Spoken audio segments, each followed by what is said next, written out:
BJP ने हरियाणा विधानसभा चुनाव के लिए जो चुनाव प्रबंधन कमेटी बनाई है उसका संयोजक कुलदीप बिश्नोई को बनाया है।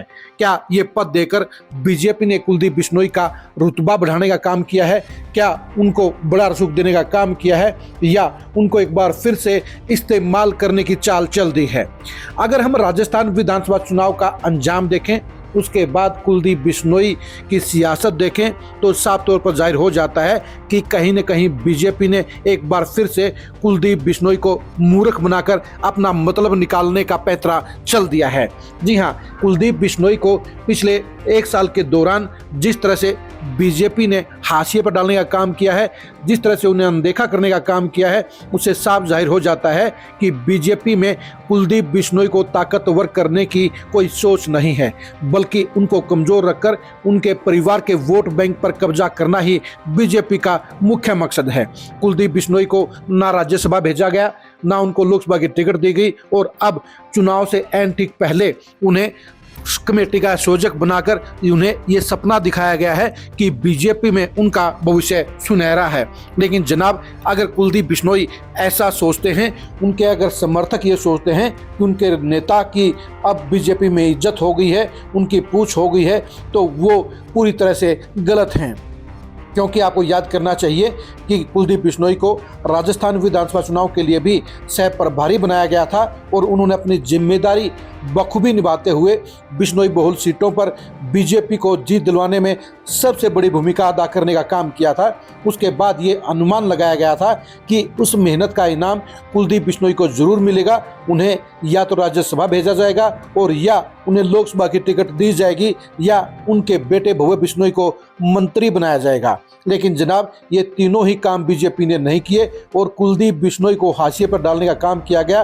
कुछ इज्जत देने के बजाय, कुछ प्रमोट करने के बजाय लोकसभा चुनाव में खट्टर साहब ने भजनलाल का हिसार में आकर जो अपमान करने का काम किया, उससे साफ जाहिर हो गया कि कुलदीप बिश्नोई को बीजेपी सिर्फ इस्तेमाल कर रही है, उनको प्रमोट करने का काम नहीं कर रही है। और एक बार फिर से चुनाव प्रबंधन कमेटी का संयोजक बनाकर बीजेपी ने एक ऐसा चक्रव्यूह रच दिया है जिसमें फंसकर कुलदीप बिश्नोई को मीठा मीठा एहसास होगा, इम्पोर्टेंट नेता होने का एहसास होगा। लेकिन जब विधानसभा चुनाव गुजर जाएंगे तो उसके बाद कुलदीप बिश्नोई को एहसास होगा कि चक्रव्यूह में उनको अभिमन्यु की तरह मार दिया गया है। हर कोई जानता है कि हरियाणा में भजनलाल परिवार का अभी भी छुपा हुआ वोट बैंक है, अभी भी साइलेंट वोट बैंक है।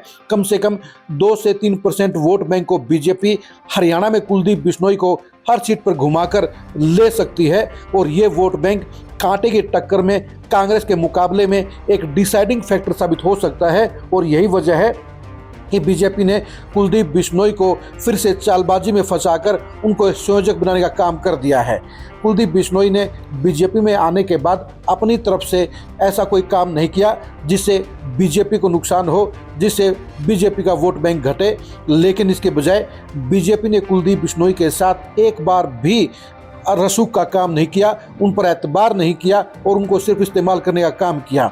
आपको याद होगा कि आदमपुर बाई इलेक्शन में भी कुलदीप बिश्नोई के बेटे भव्य बिश्नोई सिर्फ अपनी किस्मत के बलबूते पर जीत गए, क्योंकि ये प्रदेश के इतिहास में पहला ऐसा बाई इलेक्शन था जिसमें सरकार ने चुनाव जीतने के लिए सड़कों पर थेगली लगाने की जहमत भी नहीं उठाई। बीजेपी के तमाम बड़े नेताओं ने सिर्फ फॉर्मेलिटी निभाने का काम किया और भव्य बिश्नोई को जिताने के बजाय उनको हराने पर फोकस करने का काम किया। ये तो भजनलाल परिवार का अपना वोट बैंक था जिसके बलबूते पर भव्य बिश्नोई 15,000 वोटों से जीत गए।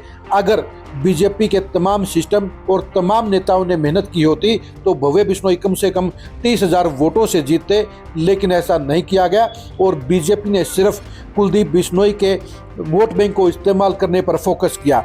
2014 में बीजेपी ने कुलदीप बिश्नोई के साथ गठबंधन करके गैर जाट वोटरों को अपने साथ जोड़ने का काम किया। लोकसभा चुनाव में उन्हें हराने की साजिश रची गई और लोकसभा चुनाव के बाद उनसे गठबंधन तोड़ लिया गया और बाद में मजबूरी के चलते कुलदीप बिश्नोई को कांग्रेस छोड़कर बीजेपी ज्वाइन करनी पड़ी। अगर राहुल गांधी ने अपने भरोसे को नहीं तोड़ा होता, अगर भूपेंद्र हुड्डा ने कुलदीप बिश्नोई को हाशिए पर नहीं डाला होता तो कुलदीप बिश्नोई बीजेपी में नहीं आते। लेकिन वक्त की नज़ाकत के चलते उन्हें मजबूरी में बीजेपी ज्वाइन करनी पड़ी। लेकिन बीजेपी ने पिछले 2 साल के दौरान उनको सिर्फ इस्तेमाल करने का काम किया है और उनके वोट बैंक को अपने साथ जोड़ने का काम किया है। और विधानसभा चुनाव को लेकर एक बार फिर से साफ नजर आ रहा है कि उनके परिवार के वोट बैंक को हासिल करने के लिए ही कुलदीप बिश्नोई को प्रबंधन कमेटी का संयोजक बनाया गया है, यानी उनको चारा डाला गया है, उनको गलतफहमी में डालने का काम किया गया है, उनको खुशफहमी में डालने का काम किया गया है। और जाहिर सी बात है कि बीजेपी का अब तक का इतिहास तो यही बताता है कि वो कुलदीप बिश्नोई को किसी भी सूरत में मजबूत नहीं करेगी, उसको बड़ा नेता नहीं बनाएगी, बल्कि उसे यूज एंड थ्रो की तरह इस्तेमाल करके उसे उसी तरह से कोने में फेंक देगी जिस तरह से राजस्थान विधानसभा चुनाव में किया गया था।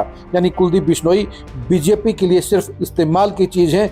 बीजेपी चुनाव में उनको इस्तेमाल करती है और उसके बाद उनको कोने में धकेल देती है, हाशिए पर डाल देती है। कुलदीप बिश्नोई के भविष्य को जानने के लिए आप खरी खरी न्यूज़ के साथ बने रहिए। कुलदीप बिश्नोई की अगुवाई में बीजेपी के चुनावी मैनेजमेंट के अंजाम को जानने के लिए भी खरी खरी न्यूज़ के साथ बने रहिए। जाहिर सी बात है कुलदीप बिश्नोई एक बार फिर से बीजेपी के लिए पूरे जी जान से मेहनत करेंगे, लेकिन ये देखने की बात ये रहेगी कि क्या बीजेपी इस बार भी उनके साथ जफा करने का काम करेगी या उनको वफा का सलाह देते हुए उनको विधानसभा चुनाव के बाद में सरकार बनने पर उनके बेटे या उनको कोई बड़ा इनाम देने का काम करेगी। बीजेपी में बिश्नोई परिवार के अंजाम को जानने के लिए आप खरी खरी न्यूज़ के साथ बने रहिए। आप हमारे फेसबुक पेज को फॉलो कीजिए, आप हमारे यूट्यूब चैनल को सब्सक्राइब कीजिए। नमस्कार।